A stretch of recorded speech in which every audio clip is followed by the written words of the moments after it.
안녕하세요 여러분. 온라인 20일 큐티 9번째 날에 찾아오신 여러분을 환영합니다. 이 시간을 허락해 주신 하나님께 감사드리고요.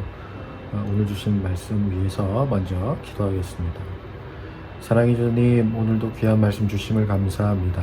우리 모두에게 말씀의 지혜를 허락해 주시고 깨닫게 하시는 그런 교훈들을 통하여 우리의 삶에 말씀의 변화가 나타날 수 있도록 하나님 함께 해주세요. 감사드리며 예수님 이름으로 기도합니다. 아멘. 자, 이제 성경을 읽어봐야겠죠. 가장 처음 읽을 때는 여러분들의 목소리로 읽죠. 자, 우리 같이 한번 읽겠습니다. 자, 오늘 본문은 요한복음 5장 1절부터 15절까지의 말씀이에요. 요한복음 5장 1절부터 15절까지의 말씀. 자, 우리 같이 읽겠습니다. 그 후에 유대인의 명절이 되어 예수께서 예루살렘에 올라가시니 예루살렘에 있는 양문 곁에 히브리 말로 베데스다라 하는 못이 있는데 거기 행각 5이 있고 그 안에 많은 병자, 맹인, 다리 저는 사람, 혈기 마른 사람이 누워 물의 움직임을 기다리니 이는 천사가 가끔 못에 내려와 물을 움직이게 하는데 움직인 후에 먼저 들어가는 자는 어떤 병에 걸렸든지 낫게 됨이로라. 거기 38해 된 병자가 있더라. 예수께서 그 누운 것을 보시고 병이 오래된 줄을 아시고 이르시되 네가 낫고자 하느냐? 병자가 대답하되 주여, 물이 움직일 때에 나를 못에 넣어주는 사람이 없어 내가 가는 동안에 다른 사람이 먼저 내려가나이다. 예수께서 이르시되 일어나 네 자리를 들고 걸어가라 하시니 그가 곧 나아서 자리를 들고 걸어가니라. 이날은 안식일이니 유대인들이 병 나은 사람에게 이르되 안식일인데 네가 자리를 들고 가는 것이 옳지 아니하니라. 대답하되 나를 낫게 한 그가 자리를 들고 걸어가라 하더라 하니 그들이 묻되 너에게 자리를 들고 걸어가라 하는 사람이 누구냐 하되 고침을 받은 사람은 그가 누구인지 알지 못하니 이는 거기 사람이 많으므로 예수께서 이미 피하셨음이라. 그 후에 예수께서 성전에서 그 사람을 만나 이르되 보라, 네가 나았으니 더 심한 것이 생기지 않게 다시는 죄를 범하지 말라 하시니 그 사람이 유대인들에게 가서 자기를 고친 이는 예수라 하니라. 아멘. 자, 지금부터는 동영상을 잠깐 멈춰놓고 2번 읽을 거예요. 한 번은 눈에 띄는 말씀 혹은 좀 더 마음에 와닿는 말씀에 밑줄을 쳐가면서 정독하시고, 그리고 그 다음에는 밑줄 친 부분 중심으로 마음으로 읽을게요. 자, 시작하세요. 다 읽은 다음에는 다시 동영상을 켜주시고요.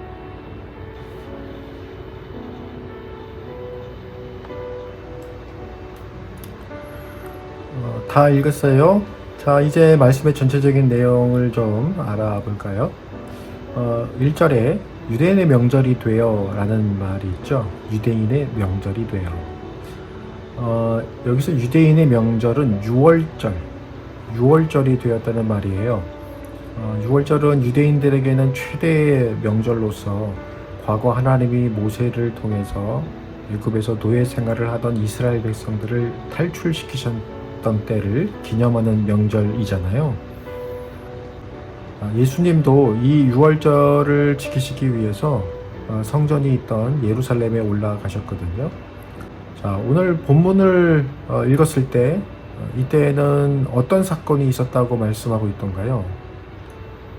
온몸이 마비가 와서 스스로 움직이지 못한 지 이미 38년 된 병자를 예수님께서 만나주신 사건이었죠. 예루살렘 성전의 출입문인 양문 근처에 베데스다라고 하는 연못이 있었는데 이 연못에는 천사가 가끔 내려와서 물을 움직이게 한다라는 전설이 있었대요. 이렇게 연못에 물이 움직이고 난 후에 가장 먼저 이 연못에 들어가면 어떤 병이든 낫는다는 그런 전설이 있었다는 거죠. 그래서 많은 병든 사람들, 장애를 가지고 있던 사람들이 이 연못 곁에서 물이 움직일 때까지 마냥 기다렸던 거예요. 이 38년 된 병자도 마찬가지고요. 그런데 온몸이 마비가 되어서 움직이지를 못하는 사람이 무슨 수로 다른 사람보다 연못에 먼저 들어갈 수가 있겠어요. 움직이지도 못하는데요. 자, 그런 그에게 예수님께서 다가가셔서 네가 낫기를 원하느냐라고 물어보세요. 그러자 주여, 물이 움직일 때 나는 움직일 수 없고 누군가 나를 먼저 넣어 주셔야 하는데 그럴 사람이 없어 이러고 있습니다. 나는 이미 38년 동안이나 여기서 기다렸는데 다른 사람들이 먼저 내려갑니다 라고 자기 하소연을 하게 돼요. 이렇게 자기의 딱한 사정을 이야기하면 혹시 내 앞에 있는 이 사람이 나를 위해서 같이 기다렸다가 나를 넣어주지는 않을까? 이런 막연한 기대를 한 것일지도 몰라요. 그런데 38년 된 병자, 그가 모르고 있었던 게 있었죠. 자기에게 말을 건 그 사람, 자기 앞에 서 있는 바로 이 예수라고 하는 분이 모든 병을 고치실 수 있을 뿐더러 죽은 자도 살려내실 수 있는 생명의 주관자, 하나님이시라는 걸 말이죠. 그가 그걸 알았다면 예수님이 말을 거셨을 때 뭐라고 먼저 말을 했을까요? 주여, 나를 불쌍히 여기시고 명하셔서 일어나 걸으라 말씀하여 주세요. 그러면 내가 낫겠나이다. 아마 예수님이 말을 거시기도 전에 먼저 자기가 요청을 했을 거예요. 예수님은 그 연못에 내려와서 그 연못에 물을 움직이는 천사보다 더 크고 위대한 하나님 아닙니까? 그런데 이 병자가 예수님께 연못에 물이 움직일 때 옮겨주기를 기대하는 소박한 희망을 가졌던 건 무엇 때문입니까? 예수님, 그가 누구이신 줄 몰랐기 때문이에요. 예수님이 누구이신지 알지 못하니 엉뚱한 걸 기대하게 된 거죠. 잘못된 바람을 갖게 된 거예요.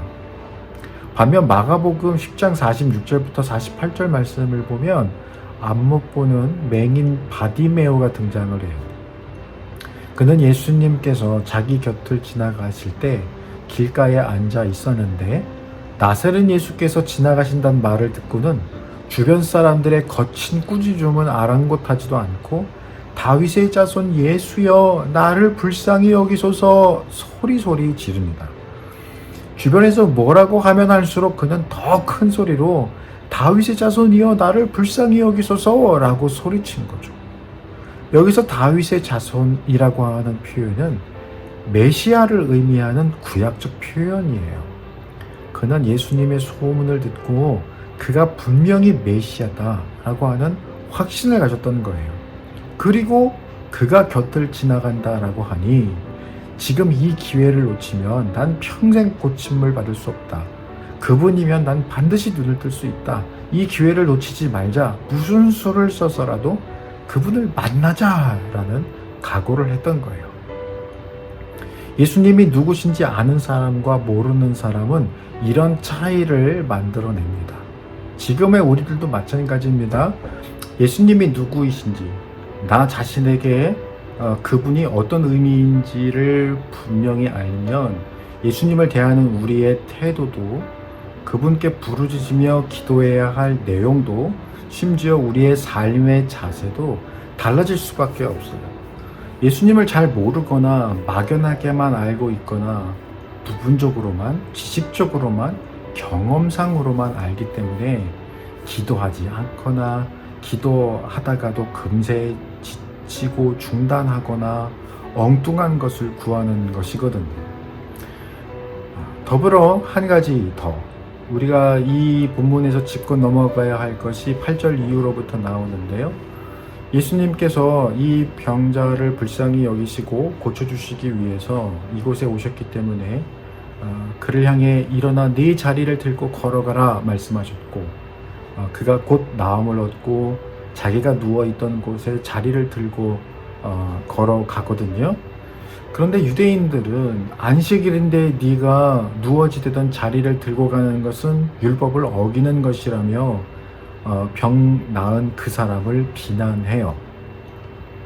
유대인들은 안식일의 율법을 지키기 위해서 안식일에는 아무 일도 하면 안 된다고 했어요. 그래서 여러 조항들을 만들어서 안식일에는 정말 꼼짝도 못하게 만들었죠. 자, 그런데 중요한 건 이 나음을 얻은 사람이 38년 동안 자기의 질병 때문에 누워서만 지내다가 이제 나음을 얻었다는 사실 아니에요? 그렇다면 안식일에 자리를 들고 가는 건 율법을 어기는 거다라는 얘기를 하기 전에 그가 이렇게 나음을 받고 질병으로부터 자유함을 얻게 된 것을 먼저 축하해 주는 것이 옳지 않겠냐는 거예요. 그리고 안식일이란 본래 6일간 애쓰고 수고했으니 하나님을 예배하면서 휴식과 안식을 얻으라는 의미에서 정해진 거예요. 곧 안식일의 주인은 하나님이시란 말이죠. 안식일의 주인이신 예수님께서 이 병자를 안식일에 고치신 것은 그것이 꼭 필요한 것이기 때문이고 그를 불쌍히 여기셨기 때문인 거예요. 예수님의 마음은 안식일의 율법을 앞서고도 남음이 있는 것이죠. 당연히 그 율법보다 우선순위에 있는 것이에요. 그런데 이렇게 율법 운운하며 따지고 있는 유대인들이 저지르고 있는 실수의 원인이 뭘까요? 이것도 역시 예수님을 알지 못했고 알아보지 못한 까닭이에요. 목사님은 그 교만하던 유대인들보다 38년 동안 병을 앓고 있던 이 사람이 더 대단하다고 생각이 돼요. 그는 비록 처음에는 예수님을 알지 못해서 엉뚱한 기대를 했었지만 유대인들이 너에게 안식일에 자리를 들고 가라 했던 그자가 누구냐라는 질문에 매우 현명하게 대답하는 걸 볼 수 있어요. 안식일에 자리를 들고 가도록 시킨 사람이 아닌 38년 된 나를 고치신 이는 바로 예수님이다. 이렇게 대답을 했어요. 이제 그는 예수님을 바로 알게 되었어요. 예수님을 만난 후 예수님이 누구신지 그분이 진정 어떤 분인지 알게 된 거예요. 그래서 지혜로운 대답을 할 수 있게 된 것이다 라고 목사님은 믿어요. 자, 오늘 본문에 대해서 이렇게 이야기를 나눠봤는데요. 자, 이 본문의 이야기를 함께 듣고 어떤 다짐을 하나님 앞에서 하고 싶으신가요?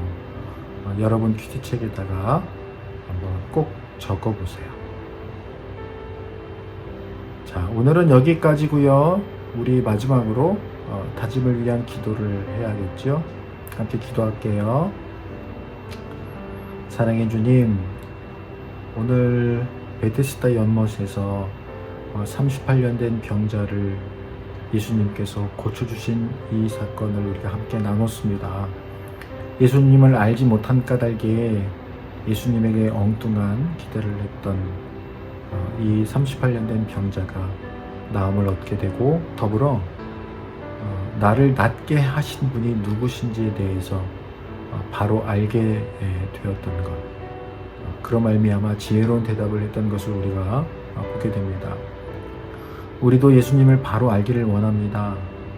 그분이 누구신지, 그리고 나에게 어떠한 의미인지, 또한 그분을 통해서 우리가 어떻게 살아갈 것인지에 대해서 바로 깨닫고 아는 우리 사랑하는 친구들, 그리고 이 영상을 함께 보시는 많은 분들 될 수 있도록 도와주세요.